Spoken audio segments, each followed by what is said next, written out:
નમસ્કાર મિત્રો, સ્વાગત છે તમારું અમારી યુટ્યુબ ચેનલ કિસાન સંદેશમાં। મિત્રો, આજના વિડીયોમાં આપણે સામાજિક ન્યાય અધિકારિકતા વિભાગ દ્વારા મહિલાઓ માટે ચલાવવામાં આવતી એક બહુ અગત્યની યોજના વિશે વાત કરવા જઈ રહ્યા છીએ। આ યોજના અંતર્ગત મહિલાઓને 1,25,000ની મર્યાદામાં સહાય આપવામાં આવે છે, જેથી તેઓ પોતાનો વ્યવસાય શરૂ કરી શકે। તો મિત્રો, વિડીયો ગમે તો લાઈક અને શેર જરૂર કરજો, અને જો ચેનલમાં નવા હોય તો ચેનલને સબસ્ક્રાઈબ કરવાનું ભૂલશો નહીં। તો ચાલો મિત્રો, વિડીયોની શરૂઆત કરીએ। આ યોજનાનું નામ મિત્રો, આજે આપણે જે યોજનાની વાત કરવા જઈ રહ્યા છીએ તેનું નામ છે મહિલા સમૃદ્ધિ યોજના। આ યોજનાનો મુખ્ય હેતુ એ છે કે ગુજરાત રાજ્યની મહિલાઓના નાના વ્યવસાયો શરૂ કરી શકે, પોતે રોજગાર મેળવી શકે અને આર્થિક રીતે આત્મનિર્ભર બની શકે। આ યોજનાના ગુજરાત સરકારના સામાજિક ન્યાય અને અધિકારિકતા વિભાગ દ્વારા અમલમાં મૂકવામાં આવી છે। યોજનાનો લાભ મિત્રો કોને મળશે? તો આ યોજનાનો લાભ નીચેની કેટેગરીમાં મહિલાઓને મળી શકે છે। ગુજરાત રાજ્યમાં રહેતી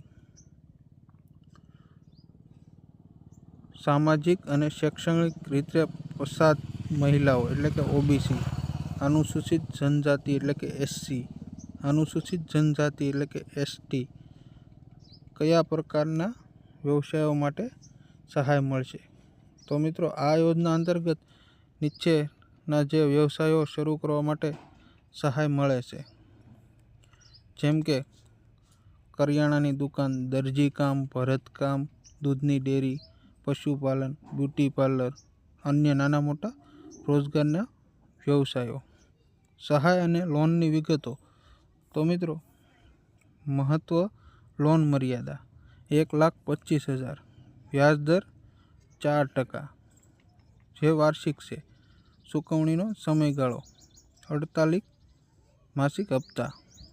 લોનની રકમ વ્યાજ સહિત હપ્તા ભરપાઈ કરવાના રહેશે। આવક મર્યાદા મિત્રો, અરજદારની કુટુંબની આવક ₹3 લાખ સુધીની હોવી જોઈએ। જો આવક 3 લાખથી વધુ હશે તો લાભ મળતો નથી। ઉંમર મર્યાદા મિત્રો, ઓછામાં ઓછી 21 વર્ષ અને વધુમાં વધુ 50 વર્ષ। અને મહત્વની શરત મિત્રો એ છે, અરજદાર અથવા તેમના કુટુંબમાં કોઈ પણ સભ્યએ અગાઉ આ સરકારી યોજનાનો લાભ અથવા તો લોન લીધેલી ન હોવી જોઈએ। અરજીની પ્રક્રિયા મિત્રો, આ યોજનામાં અરજી કરવા માટે તમારે કેટેગરીના નિગમના અધિકૃત પોર્ટલ પર ઓનલાઈન અરજી કરવાની રહેશે। હાલ અરજી ફોર્મ ટૂંક સમયમાં શરૂ થવાનું છે। જ્યારે ફોર્મ શરૂ થશે ત્યારે અમે તેની સંપૂર્ણ માહિતી સાથે અલગથી વિડીયો અપલોડ કરીશું। જરૂરી ડોક્યુમેન્ટ, અરજી કરતી વખતે નીચેના ડોક્યુમેન્ટ હોવા જરૂરી છે, જેમ કે આધાર કાર્ડ, રેશન કાર્ડ, ચૂંટણી કાર્ડ, વાર્ષિક આવકનો દાખલો, જાતિનું પ્રમાણપત્ર, રહેઠાણનો પુરાવો જેમાં light bill, ration card, licence, ભાડા કરાર વગેરે ચાલે છે। બીપીએલ પ્રમાણપત્ર લાગુ પડતું હોય તો, બેંક પાસબુકની નકલ અથવા તો રદ કરેલ ચેક, વિધવા મહિલાઓ માટે પતિના મરણનો દાખલો। મિત્રો, મહિલા સમૃદ્ધિ યોજનાઓ માટે એક ઉત્તમ યોજના છે, જેના દ્વારા મહિલાઓ પોતાનો વ્યવસાય શરૂ કરી શકે અને સ્વાવલંબી બની શકે।